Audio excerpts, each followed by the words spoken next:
Hayem masuk, ada pergerakan yang melebar di sana. Ya. Ragnar membuka, Rafael membuka di sana, dan pemain Rubliko dan kawan-kawan di belakang, ya, Woods itu terbelah. Itu yang membuat celah. Ya. Hayem menatap, itu yang enak. Dia mengontrol bola, dia menatap melihat posisi kiper. Itu posisi mana?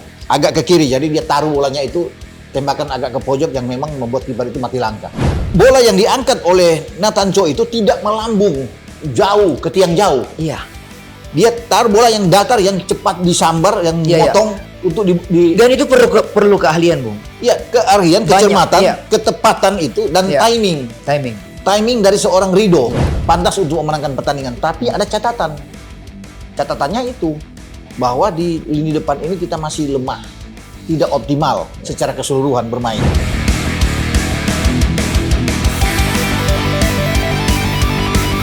Halo sahabat Sportify, jumpa lagi di Robola. Roni Pangemanan, Boy Noya, bicara tentang sepak bola.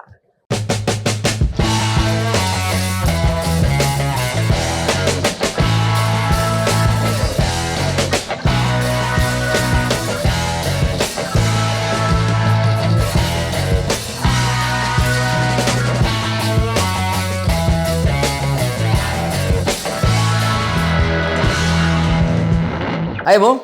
Ya. Semalam pulang jam berapa? Mantap, Bung? waduh, kemalaman memang. Udah masih macet jatuh. Macet ya? Tapi nggak apa-apa. Itu sebagai ada enaknya kita bisa menang, bisa lolos ke putaran ketiga tim nasional kita, Boy. Ya. Mau macet mau apapun itu lega.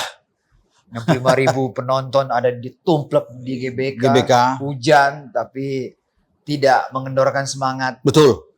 Para fans luar biasa ini datang. Militansi dari fans sepak bola tim nasional ini. Semua berjalan aman, tidak ada masalah dan hasil positif sekali. Keluar stadion dengan senyuman semua. Iya.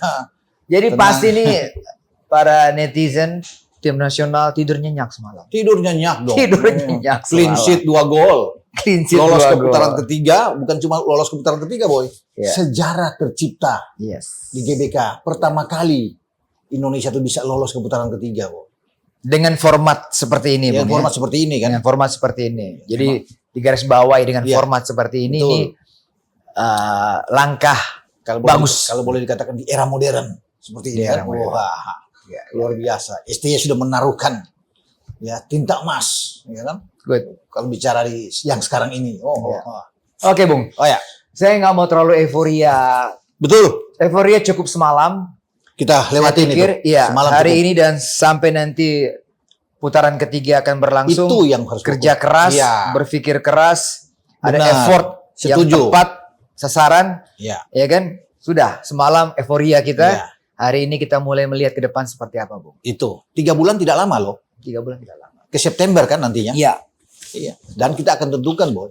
27 Juni ini rencana itu ada drawing, undian. Kan kita sudah masuk di 18 besar, 18 lah di putaran ketiga 18 tim, 18 negara. Jadi ada drawing. Nah, kita berada di mana? Kan terbagi antara 3 tuh. A, B, C. 6, 6, 6. Oke. Itu yang kita tunggu. Sebelum ke situ, saya juga akan bertanya soal itu. Nanti kita melihat suasana, bukan suasana ya, bagaimana Bung melihat permainan Racikan Sintayong semalam itu. Secara keseluruhan bagaimana? Atmosfer sudah dahsyat, penonton juga luar biasa. Di lapangan bagaimana, Bung? 2 kali 45 menit itu. Kalau bicara di lapangan, saya pikir kalau bicara dari sebuah kesempurnaan belum. Ya, kita harus jujur. Ya, mengesahkan ini. Tapi sudah oke lah, karena kita kan menang. Yang penting kan poinnya menang. Itu yang dibidik dulu. Pertama harus digarisbawahi bahwa kita memenangkan pertandingan bukan cuma 1-0. Bukan tipis, tapi kita bisa menang dengan 2-0. Kemudian gawang kita tidak bobol. Terlepas hampir saja Hernando Ari lagi-lagi di menit 34 setelah gol itu hampir membuat kesalahan, tapi akhirnya kita bisa tenang. Kehadiran Jai Ises memberikan rasa nyaman, kesejukan di jantung pertahanan. Sebagai seorang leader, pemimpin, butuh seorang Jai Ises. Tanpa Jordi Amat tidak masalah. Artinya dari segi permainan kita menguasai di babak pertama, Boy, dan itu terlihat sekali. Sayangnya memang di lini serang kita belum maksimal. Untuk bisa menciptakan gol. Peluang ada, peluang banyak, tapi hanya 1 gol yang diciptakan oleh Tom Haye. Tapi kita bisa menguasai permainan ini jauh kalau dibandingkan dengan pertandingan di Rizal Memorial. di Manila, di mana kita mendapat tekanan yang luar biasa dari pemain-pemain Filipina. Dan mereka bahkan unggul lebih dulu sebelum ada Sandi Ramdhani bisa membuat gol, boy. Jadi kita balik ke pertandingan semalam, di babak pertama itu kita memang bagus. Kita sampai 7 tembakan 3 on target di 45 menit pertama. Filipina cuma 1 kali tembakan, tidak ada on target sepanjang babak pertama. Sebelum akhirnya mereka itu dapat 1 on target dengan 7 tembakan secara keseluruhan. Tapi kan kita kalau bisa melihat dari semua aspek 20 tembakan loh, boy. 20 tembakan dari 90 menit plus ada 7 menit injury time tambahan, tapi ada 7 on target. Hanya 2 gol yang tercipta. Penguasaan bola kita tinggi, hampir 60% penguasaan bola. Jadi kita wajar, pantas untuk memenangkan pertandingan. Tapi ada catatan. Catatannya itu, bahwa di lini depan ini kita masih lemah. Tidak optimal secara keseluruhan bermain. Ya. Tapi Tom Haye memainkan peran dengan sangat bagus di tengah. Jadi wajar juga, pantas kalau dia dinobatkan sebagai man of the match dalam pertandingan. Walaupun pemain-pemain lain juga bekerja dengan keras, kan ini sebuah tim, bermain sebuah kesatuan, kolektivitas. Tapi kalau dari individu memang Tom Haye dia memimpin dengan sangat baik. Namun jangan lupa juga Jai Isyas memainkan peranan yang sangat penting di jantung pertahanan. Ya. Debut dari seorang Calvin Verdong, orang kan ingin menunggu dia. Setelah dia ambil sumpah, bagaimana sih? Calvin Verdong ini yang digaungkan ini pemain, ternyata kan bagus. Dia memainkan luar biasa. Ini back modern. Ya dalam tanda kutip Carvajalnya Indonesia lah saat ini. Ya kan? Dan dia lakukan sebelum dia digantikan oleh Arhan di babak kedua. Dan semua pasti sepakat bahwa Verdong itu menjalani debut internasional dia bersama dengan timnas bagus. Dan terjadi di GBK, di depan publik kita. Dukungan yang luar biasa.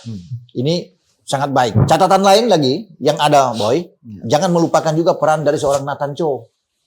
Nathan Cho. Apa sih kehebatan dia? Dia memberikan 2 assist. Gol pertama dari Haye itu datang dari Nathan. Nathan yang mengambil bola dan dia melihat pergerakan Haye masuk. Nathan kasih through pass yang sangat passingnya dia tepat ke Haye. Haye masuk, ada pergerakan yang melebar di sana. Ragnar membuka, Rafael membuka di sana. Dan pemain Rubliko dan kawan-kawan di belakang, Scott Woods itu terbelah. Itu yang membuat celah. Haye menatap, itu yang enak. Dia mengontrol bola, dia menatap melihat posisi kiper. Itu posisi mana? Agak ke kiri, jadi dia taruh bolanya itu tembakan agak ke pojok yang memang membuat kiper itu mati langkah. Kan ini pemain yang cerdas. Visinya oke. Jadi tidak asal-asal gedebak-gedebuk main dengan bawa bola tanpa mau lihat, tapi dia lihat, dia ketenangan. Ini pemain flamboyan, boy. Jadi nih ngomong seperti gini nyindir siapa? Main gerabak-gerubuk, Enggak. Maksudnya menjadi contoh kan, leader. Menjadi contoh. Contoh leader bagaimana seorang pemain kalau bermain dengan ketenangan, bermain dengan kecerdasan dia, skill punya, teknik punya, visi bermainnya bagus.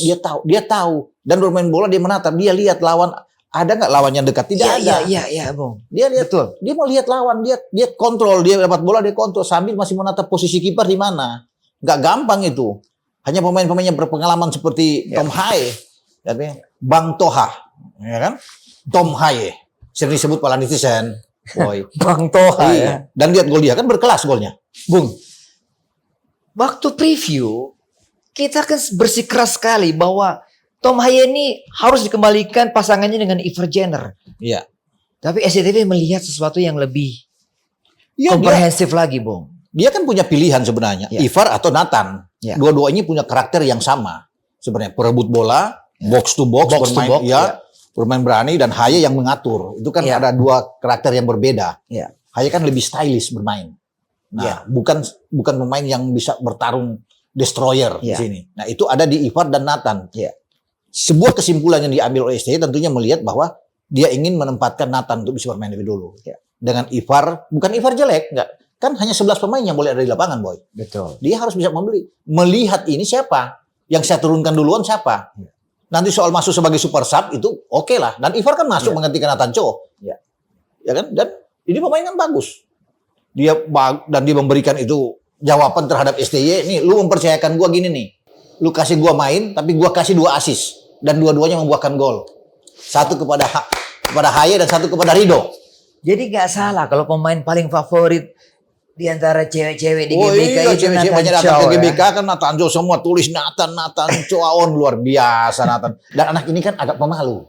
gitu kan. Keren, Bung. Ya, memang. keren main. Keren main. Iya, sebelum dia digantikan kan padahal gol kedua dari Rido Iya. yang tandukan itu, Bung, Iya. itu ada Tom Haye. Tom Haye kan kita tahu spesialis untuk mengambil bola-bola mati. Ya. Tom berhadapan dengan dia, tapi Nathan minta ke Tom, kali ini gua yang ambil. Sedap. Tom masih iya. Dan dia melakukan dan dia lihat tuh. Bolanya dia kasih kan. Melengkung. Enak. Mengarah ke kepalanya. Dia lihat pergerakan di sana kan. Jai, ada Rido, ada Yasin Habdar. Ini kan tiga back kita yang selalu ketika ada tembakan bola-bola mati ada di dalam kotak penalti lawan. Iya. Dan mereka bergerak tiga-tiga. Tapi yang paling depan itu adalah Rido.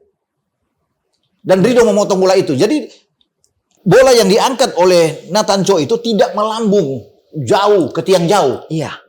Dia taruh bola yang datar, yang cepat disambar, yang motong untuk di Dan itu perlu keahlian, Bung. Iya, keahlian, kecermatan, ketepatan itu dan timing. Timing dari seorang Rido. Iya. Makanya pergerakan itu kan sama-sama dan Rido yang dapat bola itu. Makanya dia taruh bolanya memang di kepala pas. Cara Nathan melakukan passing melengkung yang tadi Bung bilang tidak melambung, tidak namanya ya. Iya. Itu lurus ke arah kepala dari Betul. Rido. Dia tahu bahwa ini akan ada pergerakan motong bolanya 3-3 kan akan melompat di sana. Iya. Entah Dan itu Rido, susah diantisipasi, Bung. susah. Dan itu kelihatan kiper kan bingung begitu bola dialihkan kena aja sedikit dibalikin bola. Wow. Selesai. Dan gol. Jadi itu ada 3 alternatif. Kalau tidak kena di kepala Rido, itu di sana ada Jai, ada Yasin Habner yang melompat. 3-3 ini kan spesialis untuk memang memotong bola-bola mati. Dan Rido yang kena. Rido orang pertama. Tapi arah bola itu yang dikasih kan enak oleh Nathan Cho. Melengkung tapi tepat di kepala. Nggak gampang itu. Gitu. Betul. Dan dia melakukan itu dengan baik. Sebelum dia ditarik keluar. Dia sudah memberikan yang terbaik untuk Indonesia. Jadi gol Tom Haye ini kita perlu bahas lagi. Tom Haye golnya itu memang kelas ya, Bung ya. Kelas. Dan ini kan walaupun dia sudah melakukan debut pertama di Hanoi, memberikan 1 assist pertama untuk Jai, ya, tetapi ini kan berkesan, ini artinya akan berbeda. Dia melakukan itu di GBK, yang atmosfernya dia tidak pernah dapatkan di Heerenveen. Itu satu stadion itu, dan ini pertama kali kan. Verdong pun pasti akan merasakan suasana yang berbeda. Tercengang. Ketika dia bermain di Eredivisie dan membela timnas di hadapan ribuan penonton. Gak pernah mereka alami itu. Ketika mereka bermain di Eredivisie dengan stadion yang begitu besar, megah, tapi penuh. Dan militansinya kita luar biasa. Semua pendukung menyanyi, semua memberikan support. Makanya kan pasti Verdong itu pasti menggeleng-geleng kepala, termasuk Tom Haye. Dan dia melakukan gol itu gol pertama dia bersama dengan timnas Indonesia dan terjadi di GBK itu kan luar biasa. Bung perhatikan bagaimana dia melakukan syuting. Oh iya, dia habis kontrol bola dapat dari Nathan, dia bawa sedikit, dia agak giring, tapi kita bisa melihat dia taruh bolanya ini. Dia taruh itu, Bung ya. Itu nggak sembarang, nggak asal nembak. Ada yang lain kan apa, boom, asal nembak. Dia nggak. Itu ditaruh bolanya pas. Jadi orang yang punya kehebatan, kecerdasan dalam menembak. Dan nggak asal, kalau orang asal menembak bisa aja kena mistar, ke tengah atau melayang. Tapi karena Tom yang pegang bola, yang menggiring bola, dan dia tahu posisi kiper, itu kan mesti lihat dulu. Dia bisa dengan ekor matanya bisa melihat kiper agresif dan dia lepas bolanya masuk. Bisa dibayangin sebelum Tom bisa membuat gol, ada 2 safety, 2 penyelamatan dari penjaga gawang Filipina yang bagus.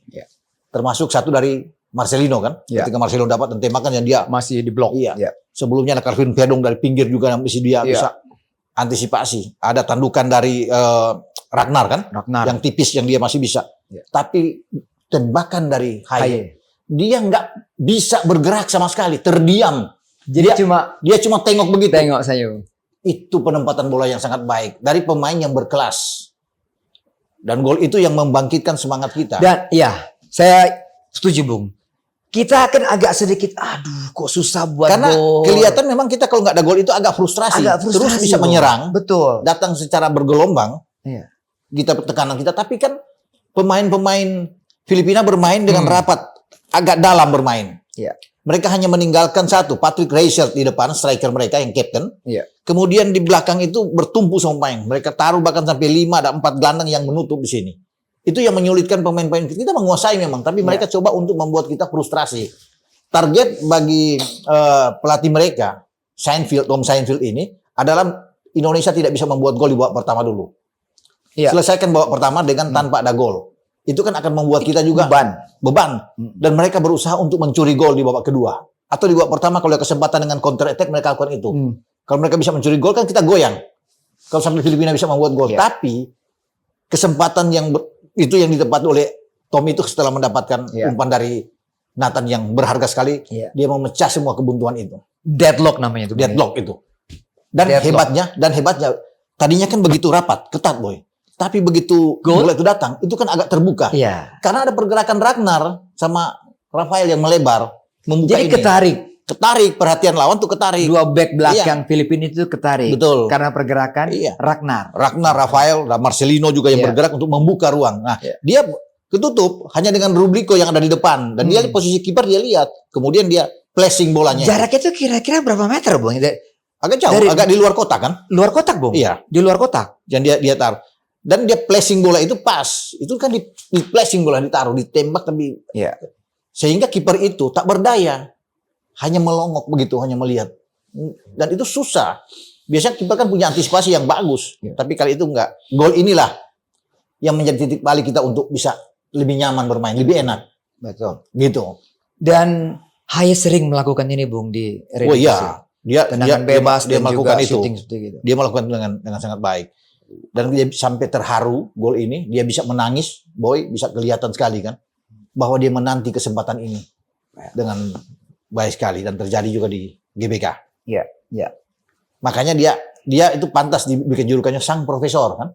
Sang profesor. Wah, ini mainnya main pakai Saya pikir ya pemain-pemain kita harus mencontoh.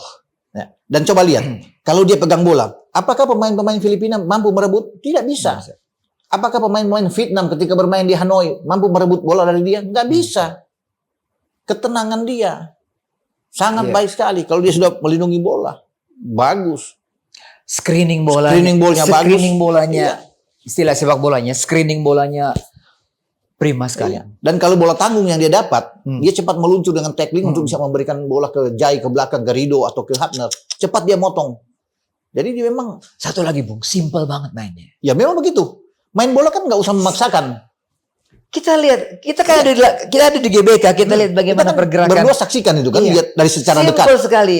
Para netizen juga mungkin melihat bagaimana dia bermain bola. Main bola efektif, efektif. simple. Iya. Tidak perlu untuk memaksakan untuk apa. Main bola itu simple. Yang penting bola jalan. Yang penting bola itu kan filosofinya bola jalan. Iya. Jangan bikin bola itu lambat untuk ini. Jadi dia kasih bola dengan ini. Iya. Seorang pemain tengah yang bagus itu memberikan passing yang sangat oke. Kalau passing-passing sudah salah, kontrol bola yang cermat, yang baik. Dan punya visi bermain reading the game bagus. Iya. Itu ada di Hai dan ada di Jai Isyes. Dua ini menjadi pemimpin yang sangat baik. Makanya saya bilang ini kita beruntung punya dua orang ini. Iya. Ya. Punya ketenangan, satu memberikan rasa nyaman di belakang, satunya lagi memberikan rasa kesejukan di tengah. Luar biasa ini. Kita beralih ke Jai tadi karena Bung Ya. Ropan sudah menyinggung Jai. Kehadiran dia memang membuat different match, ya. Pertandingan yang berbeda. Iya. Jadi kalau ada Jai ini kan beda dengan kehadiran ada Jordi Amat. Kan kalau dapat tekanan kita agak panik, agak susah kan? Bukan bilang apa? Lambat juga. Tapi Jai kita bisa melihat. Karena apa ya? Timing dia sudah terbiasa bermain di Serie A, boy. Tekanan itu kan tahu sendiri. Di Serie A bagaimana luar biasa. Dan Italia kan terkenal dengan grandelnya yang bagus. Bermain di belakang. Dan dia sudah menjalani itu bersama dengan Venezia. Di Venezia juga bermain dengan 3 back yang sama. Svoboda dan Sverko. Teman dia. Dan tidak tergantikan 3 ini. Sama seperti Hapner dan Rido temannya. Yang bermain dengan bagus. Dan dia terbiasa bermain itu. Tekanan kan luar biasa. Main dengan Parma, Cremonese, Palermo, Brescia. Ini kan tim Como. Tim-tim yang bagus. Tapi dia memainkan dengan baik. Dan satu faktor. Bahwa dia tahu pergerakan lawan bagaimana cara mematikan. Reading games Dia kemana bola, kemana pergerakan. Dan Bung, striker Filipina bagaimana menghadapi dia? mati. Nggak bisa bikin apa-apa. Itu yang membuat Patrick Reichelt yang tidak tergantikan biasanya. Itu sama seperti, masih ingat nggak, Boy? Main di Senayan dengan Nguyen Tien Ling. Iya. Striker Mati ganas kutu. dari Vietnam. Mati kutu dia. Babak kedua ditukar, diganti. Terjadi kan semalam? Terjadi kemana? Reichelt juga. Di babak kedua walaupun di captain ditarik. Karena nggak bisa pegang bola apapun. Kemana dia tuh intercept bagus. Markingnya cepat. Curi bolanya baik. Karena dia terbiasa bermain di Serie B dengan pemain-pemain yang hebat. Yang punya kecepatan jauh lebih hebat dari Reichelt atau Nguyen Tien Ling. Jadi dia tenang. Ambil bolanya tenang. Dan dia itu berwibawa sekali memberikan semangat terus kepada Hernando, Ya, betul kepada Rido. Iya. Rido, ayo, main. Kan pemain yang Justin Hubner juga segan. Lihat dia cara bermain. Ya. Justin kan tahu kan rap-rap main kan. Ya, selalu kartu kuning. Iya, sampai dapat kartu kuning. Dan Justin itu nanti akan nggak bermain nanti untuk next. Karena sudah akumulasi. Iya. Dan dia bermain. Dia bisa memberikan ketenangan, sabar, main tenang. Rido sering dia panggil untuk bercakap-cakap, dia kasih. Enak sih orang. Dia pemimpin. Makanya saya bilang ini kalau boleh saya kasih ini jenderal di belakang. Bagus. Ya. Orang kan harus punya wibawa. Betul. Segan bermain. Dan dia melakukan dengan baik. Dan dia bermain, Boy. 3 pertandingan clean sheet di mana dia ada. Lawan Irak kan dia nggak main. Iya, dia nggak main. 2 lawan Vietnam, 4 gol. 1 di Jakarta, 1 di Hanoi, 3 di Hanoi. Iya. Dan sekarang 2 di Jakarta lagi dengan Vietnam. Jadi total kita memasukkan 6 gol dalam 3 pertandingan di mana Jai berada dan tidak pernah kebobolan gawang Hernando. Ketika Jai berada di lapangan dan selalu bermain full, tidak tergantikan. Kita bisa bayangin kalau dia ada bermain bersama dengan Irak. Kalau dia ada, ya, dia tidak capek, tidak dipaksakan oleh ini. Wah, lain tuh permainan. Lain cerita. Karena kan Irak kan bikin gol dari kesalahan pemain. Pemain. Bukan karena Irak lebih hebat dari open play bermain. Enggak kan? Nah, bayangin kalau sini ada Jai yang turun di situ. Akan lebih tenang belakangnya. Belum tentu Aimin Hussein, Ali Jassim bisa mencetak terlepas, Arneno bikin masalah. Tapi kan berbeda kalau Jai ada. Wow. Itu. Bersih main bersih. Intercept bagus. Duel udah heading juga bagus. Tackle-nya bersih. Tackle-nya juga bagus. Bagus bersih, ambil bolanya bersih. So, jadi beruntunglah kita timnas ini memiliki seorang Jaya. Iya. Dia bisa memilih, bisa bermain untuk kita. Kokoh sekali sih. Bodoh. Memang kalau ada dia saya senang kalau pemain seperti dia tuh. Ya. Jadi saya ingat di Jerman tuh dengan Franz Beckenbauer-nya. Franz Beckenbauer bermain di luar biasa dia bermain di belakang kan. Ini terlalu Jerman sekali nih. Kan. Kalau di Holland itu kan ada Rijkaard dulu yang bisa bermain dengan betul. Senang kita kalau melihat cara bermain seperti itu. Di Milan ada Baresi gitu. Kelas. Kita disuguhin permainan kelas Eropa. Ya, dari seorang Jay. Betul. Ya. Nggak perlu main, nggak perlu kasar yang gimana, tapi cara ngambil yang bersih. Betul. Karena dia kan berada pada posisi dia di sentral, didampingi oleh 2 anak muda ini seperti walaupun dia masih muda juga. Kan? Dia juga masih muda. 23 kan masuk ke 24. Tapi dari Rido di sebelah sama Justin kan makanya dia selalu memberikan ketenangan walaupun dia masih muda, tapi jiwa kepemimpinan itu yang tidak ada. Harus ada di Jai. Ini disebutkan kedewasaan seorang kedewasaan dalam bermain, dia itu. Ini dia. Dan itu ada di Jai. Yang orang bilang, banyak penonton bilang ya, itu Bang Jayadi. Netizen kalau kasih julukan paling Bang jago Toha. Toha ya luar biasa.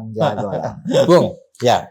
Dari kemarin kita penasaran dengan Verdong dan semalam walaupun dia tidak main 2 kali 90, khusus babak pertama dia memperlihatkan siapa dirinya, anak Aceh ini, Bung. Betul. Setidaknya dia sudah dia kasih tunjuk ke semua penonton yang mendambakan merindukan dia. Setelah dia ambil sumpah dia dan juga kepada STY yang mempercayakan dia. Karena dia harus bisa untuk sementara dalam tanda kutip dia menyisikan 2 pemain yang sudah menjadi langganan di bek kiri. Ya kan? Arhan dan Sain Patinama. Bahkan Sain tidak bisa bermain kan. Dan Verdong lah yang diberikan kesempatan Boy untuk bermain. Dan dia melakukan itu dengan baik. Sepanjang pertandingan sebelum dia ditarik keluar. Artinya pemain-pemain Filipina juga tidak nyaman kalau bermain di sisi ada Verdong di sana. Sehingga mereka bisa banyak mengganggu dari sisi Asnawi. Serangan-serangan. Jadi serangan mereka lebih banyak ada di sisi kanan. Iya, kalau dari Filipina di kiri kan, di sisi kanan ada Asnawi. Makanya kan Asnawi bekerja dengan keras, tapi sana ditutup coba oleh di backup oleh Hubner juga. Oleh Hubner bergantian dengan Rido ya yang berganti di sana. Tapi kalau ketemu dengan Verdong one on one selesai.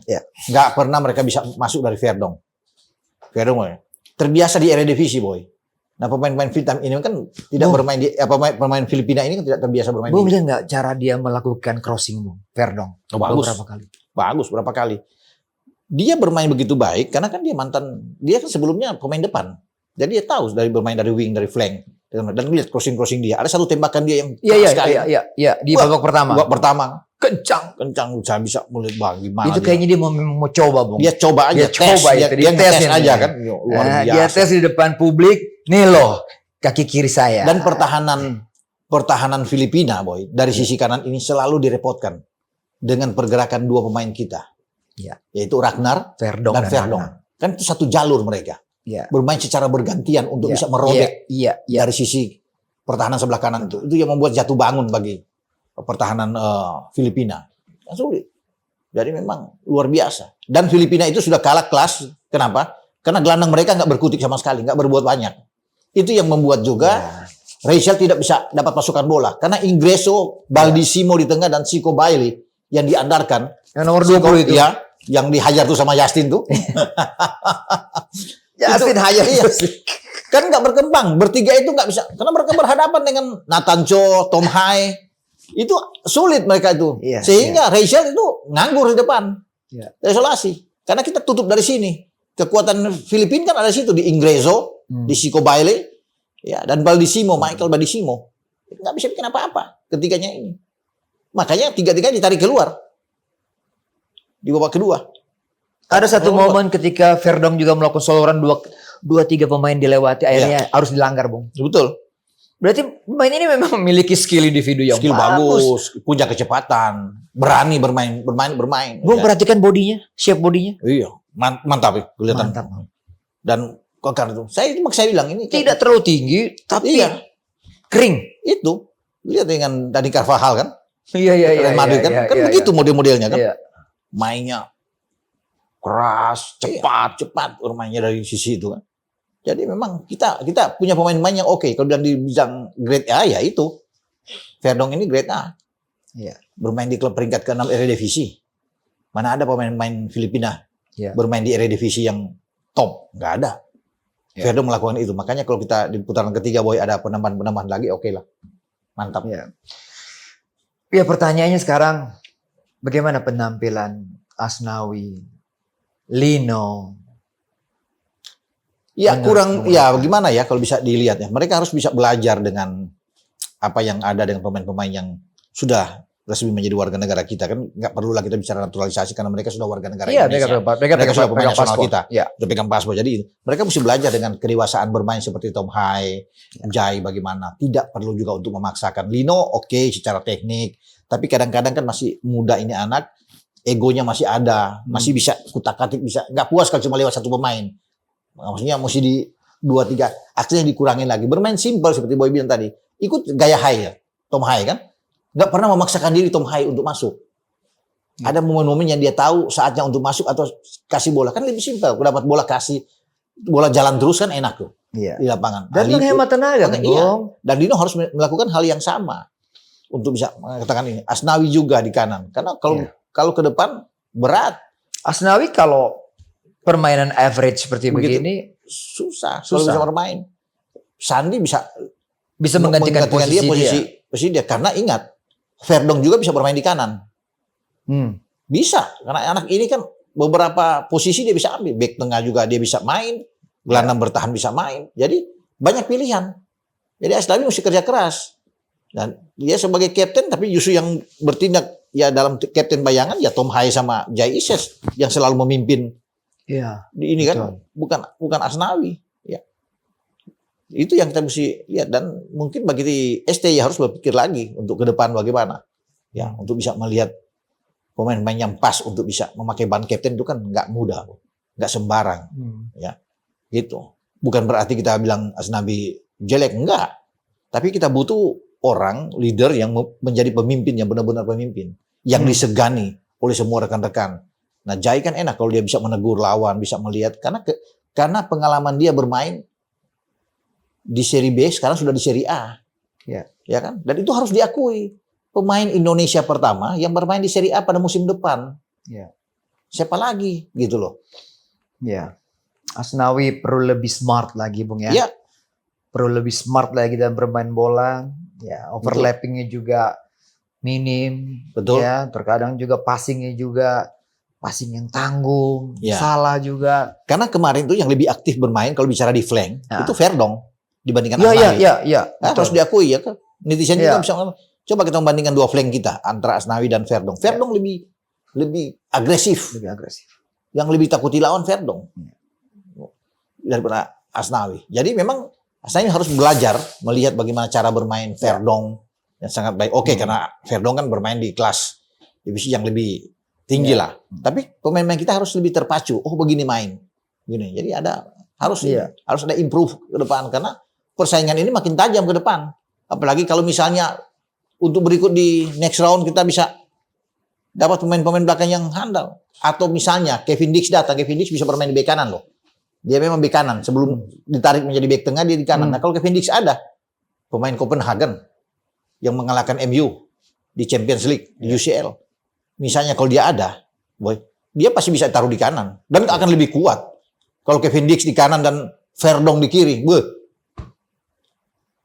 kelas kita punya pemain bermain. Semoga itu bisa terjadi. Iya, gitu. Ya termasuk Lino ya, lebih Iya smart lagi, lebih Betul. tahu bagaimana cara bermain bola yang simple. Iya, Ya kan, tidak memaksakan diri karena dia punya teknik bagus, bagus, visi ya kan? juga bagus, ya kan? Shooting juga bagus, passing Betul. dia juga bagus. iya, Ya tapi tadi banyak kritikan juga buat Lino nih. iya. Jangan terlalu ego bermain apa semua jadi. Dan STY harus sekali-sekali berani kalau melihat Lino tidak kurang fit bermain atau kurang ini bisa ditarik keluar, dikasih kesempatan pemain yang lain untuk berada dari babak pertama. Berani harus duduk di bench juga harus berani untuk masuk di babak kedua ya. Seperti yang dia lakukan terhadap Ivar Jenner lah. Ivar Jenner tadinya bermain full kan sebagai seorang gelandang, Nathan masuk kan Ivar. Nah, begitu juga dengan Lino, dia berani sekali-sekali nggak ada pemain lain yang dianggap oke nggak dimainkan. Masih banyak waktu buat Lino untuk memperbaiki diri, Ini kan tampil lebih impresif. The rising star kan The rising star ini. Masih 19 tahun, masih masa depan masih terbentang luas, masih oke lah. Bisa menjadi bintang ke depan. Itu boy. Oke, PR kita di depan nih Bung ya. Ini kita akan memasuki round ketiga tadi. Masalah besar di timnas. Ya. Untuk kalau kita lihat tiga penyerang kita, Lino, Struijk dan juga Ragnar. Apa yang Bung lihat dari pertandingan melawan Irak dan juga pertandingan melawan memang tidak jalan ya dengan baik. Jalan, Bung, ya? Nggak begitu. Karena memang di depan itu kan nggak ada pemain nomor 9 yang betul-betul. Walaupun kita di bench sebenarnya punya Dimas Derajat yang kemarin dimainkan akhirnya kan. Ketika Ragnar tarik keluar. Kita masih punya pemain juga yang diambil dari Madura United kan. Ada Malik Rizaldi yang bisa dimainkan. Tapi kan belum dicoba oleh STY. Nah, ini menjadi PR kalau kita bisa melihat bagaimana ke depan harus ada pemain nomor 9 yang oke. Kalau kita bisa bersaing di round berikut di babak ketiga boy. Jadi tadi malam juga saya udah begitu habis pertandingan mengucapkan selamat kepada Pak Ketua dan saya mengusulkan Pak Ketua kalau untuk sekarang untuk main di next round ini harus ada pemain-pemain yang top, yang levelnya bagus di lini depan maksudnya. Iya. Kalau enggak sulit kita bersaing karena ini kan tim-tim sudah lebih kualitasnya di atas Filipina. Bagus. Jauh. Korea Selatan, Korea Utara lolos. Jepang lolos, Qatar lolos, Bahrain lolos, Kuwait lolos, Oman, Kyrgyzstan, Iran? Arab Saudi. Irak kan sudah pasti di atas kita. Iran. Ada China, Uzbek, Australia. Semua kan ini tim-tim kuat, boy. Dan kita itu seperti yang dikatakan Sintayong, bahwa tim yang paling di bawah, paling lemah kan, secara peringkat paling di bawah kita. Di antara 18 tim itu yang lolos, itu kita paling bawah. Makanya kita berada di pot 6 dalam undian nanti. Jadi ini harus dilihat. Dan saya bilang ke Pak Ketua, harus ada cepat 3 bulan ke depan itu, itu pendek. Iya kan? Sampai di bulan September itu kita akan main, itu pendek. Setelah ada undian nanti drawing tanggal 27 Juni ini, itu harus persen. Nah, siapa yang harus masuk ke depan? Kita bersama dengan siapa di pot itu, Bung? Di pot itu ada Kuwait, ada Korea Utara. Korea Utara. Di pot itu. Berarti kita tidak akan berhadapan dengan mereka. Ya. Kita akan berhadapan salah satu di antara Jepang, Korsel, itu akan Uzbek atau Australia pasti bisa ketemu. Qatar, bisa aja. Nah, kalau ada China situ mungkin kita bisa melawan atau mungkin ada Yordan misalnya ya. Kita bisa ada Bahrain atau Oman mungkin masih rame lah buat itu. Tapi kan mereka tetap kuat. Makanya kan STY bilang bahwa kita tim paling lemah. Ya benar. Paling lemah dalam hal peringkat di bawah. Kita harus membenah, harus berbenah. Kalau enggak sulit. Ya saya ingatkan kalau mau 3 bulan ke depan ini harus ada. Paling tidak kalau dapat 2 aja udah bagus. Iya. Untuk pemain di depan atau satu lagi di gelandang misalnya Jairo Radewell yang bisa masuk di gelandang kan Iya. oke. Dan Kevin Dix di belakang. Itu mantap kita. Karena kita kan harus bertarung dengan di sisi posisi penjaga gawang juga, Boy. Harus diingat. Martin Paes lagi sekarang ada di CAS. Ya, semoga ke depan ini masih ada waktu 3 bulan. Paes itu diurus dengan selesai dan dia bisa bermain di putaran ketiga. Nah, kita kan bagus. Ya. Kalau Martin Paes ada. Gitu loh. Kan sisi penjaga gawang juga harus dilihat. Iya. Dengan pertandingan Bukan sangat berarti berat. kita meremehkan Bukan karena Hernando. enggak. Makanya kan Hernando kan bilang kalau dengan kedatangan Paes ini dia ingin belajar. Kan bagus. Lebih dewasa dia berpikir. Ya. Tapi kita butuh Paes, butuh Martin Paes yang lebih berpengalaman di sini kan. Kalau di putaran ketiga ada Martin Paes kita agak nyaman. Martin Paes ada Jai Isyes di belakang, Rido sama Justin Hubner. Apalagi kalau Kevin Dix kalau dia masuk, wah. Itu baru memang Indonesia benar-benar yang bisa disegani. Kalau kita punya mimpi kan, Pak Ketua ini punya mimpi untuk lolos ke putaran untuk Piala Dunia. Mumpung Asia itu punya slot 8. Ya ini bukan mimpi Pak Ketua saja, tapi Semua. ini mimpi seluruh Iya. para penggemar timnas. Iya. Ya kan? Tapi kalau kita tidak benahi di lini depan dengan hanya materi seperti ini, Bos, agak berat. Akhirnya kita bisa mengambil kesimpulan bahwa Struijk itu memang baru moncer di level under 23. Ya memang itu tempatnya dia kan. Ketika dia lakukan gol-gol hebat di Iya 2 gol Piala ke Asia. Korea kan, Korea Selatan waktu itu. ketika dia berhadapan dengan back-back Irak senior, Oh iya, kalau dengan atau pemain-pemain berpengalaman. Vietnam dia nggak cetak gol. Dia nggak bisa bikin apa-apa lawan Vietnam. Lawan Filipina aja kemarin untuk menaklukkan Rublico di belakang dengan Ugefield yang mengalami cedera yang kayak dibawa ke rumah sakit, nggak bisa bikin apa-apa kan? Karena bermain di tingkat lebih senior itu beda dengan U23. Ya. Udah pemain-pemain kuat semua. Apalagi di Piala Asia nantinya pemain yang bermain di Eropa juga ditarik semua. Yang bisa bermain untuk memperkuat masing-masing negara, Bos. Makanya saya bilang kita perlu pemain grade A untuk ada di lini depan. Harus betul-betul pemain yang memang striker. Murni bisa dicari, bisa dapat. Nego lagi dengan Ole Romeni lah dari Utrecht. Atau kita masih punya Milan Manhoef di Stoke City. Bisa lah. Ya. Perkuat kiper, strength juga lini belakang, lini tengah juga diperkuat sama PR di lini depan. Di depannya. Karena kan finishing touch kita itu agak kurang. Iya. Penyelesaian akhir itu kan selalu bermasalah. 2 gol kita semalam dibuat oleh pemain tengah Bukan dan pemain belakang. depan, pemain tengah sama belakang kan? Ragnar berusaha masuk tapi dia tidak punya support, Bung. Iya. Dia bekerja Kita lihat keras. beberapa kali dia melakukan soloran susah. Harus punya pemain yang kuat yang bisa mendukung dia. Makanya saya bilang kalau ada pemain Eropa lagi masuk satu dengan grade A, itu lebih enak. Lebih kuat dari garis lini serang, Boy. Gitulah. Oke. Ya. Semoga Terima kasih, diundian Bung Roban. nanti. Iya. Mimpi kita ya, kita kejar mimpi itu. Iya loh. Sudah basah istilahnya, sudah tanggung. Sudah di babak ketiga. Iya. Segala kemungkinan bisa terjadi, Boy. Ada 6 tim di situ. Kalau kita bisa memanfaatkan dengan baik, kesempatan bisa mendapatkan angka-angka yang kejutan-kejutan, wah. Oke. Jadi kita tunggu drawing tanggal 27. Di mana kita berada? Di mana kita berada? Itu dia. Itu kan agak ngeri-ngeri sedap. Iya, benar. Kita menantikan itu. Iya. Euforianya semalam saja. Ya. Karena hari ini kita sudah mulai berpikir. Gak lama loh. Gak lama. 3 bulan itu kan aduh. Oke, Bung. Iya. Kita pakai apa hari ini, Bung? Jaket kita? Waduh, ini. RSN. Ini kalau diistilahkan nih rembuk sepak bola nasional. Rembuk sepak bola nasional. Bisa diplesetin ke rehabilitasi sepak bola nasional. Boleh juga, Om Boy. Thank you, Bung Roban. Oke. Kita ketemu lagi, kita tunggu hasil drawingnya. Ya. Semoga kita dapatkan drawing yang bagus. Dan lawan-lawan yang bisa kita bisa ambil lah. Oke. Sampai ketemu lagi di Robola berikutnya.